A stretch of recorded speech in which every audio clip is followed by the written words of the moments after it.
ఏమంటివి జాతి నెపమున సూత సుద్దున కిందు నిందు నిలు అర్హత లేదందువా.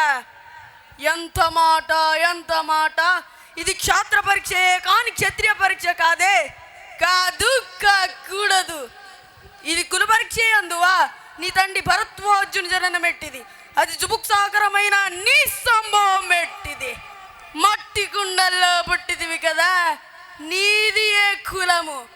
ఇంత ఎలా అస్మత్ పితామహుడు కురకుల వృద్ధుడైన ఈ శాంతనవుడు శివసముద్రమున భార్యకు గంగా గర్భమున జనించలేదా? ఈయనదే కులమో నాతో చెప్పివేమయ్యా. మా వంశంలో మూల పురుషుడైన వశిష్ఠుడు దేవవేశ్య వసీపుత్రుడు కాడా. అతడు పంచమజాతి కన్య అందు అరుంధతి అందు శక్తిని, ఆ శక్తి చండాలాంగుని అందు పరాశరుని, ఆ పరాశరుడు పల్లె పొడుచైన మత్స్యగంధి అందు మా తాత వ్యాసుని, ఆ వ్యాసు వివరాండ్రైన పితామయంబికతో మా తండ్రిని, పిన పితామయంబాలికతో మా పినతండ్రి పాండురాజును ధర్మ నిర్మాణ జరుడని మీచే కీర్తించబడుతున్న ఈ విదురదేవుని కనలేదా?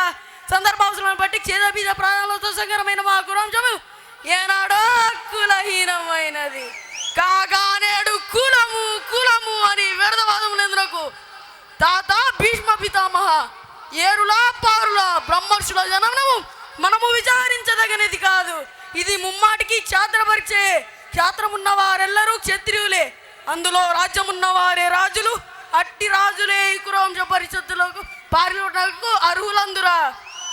ఓహో, రాజరికమాలధర నిర్ణయించున్నది. అయినా మా రాజ్యంలో సస్యశ్యామలై సంపద విరాళమై వెలుగుందో అంగరాజ్యానికి ఇప్పుడే తన మూర్తాభిషిక్తిని గావించుచున్నా.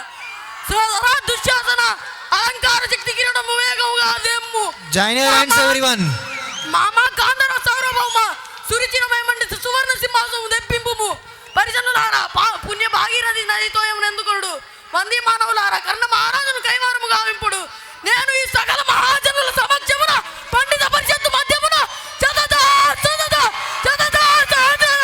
ఈ కులకలంక మహాపంకిలమును శాశ్వతముగా ప్రక్షాళన గావించుచున్నాను. ఎవరు ఉన్నారు అట్లా మా బాలయ్య టెక్నికల్ స్కూల్ దూరేలా చెప్పడానికి?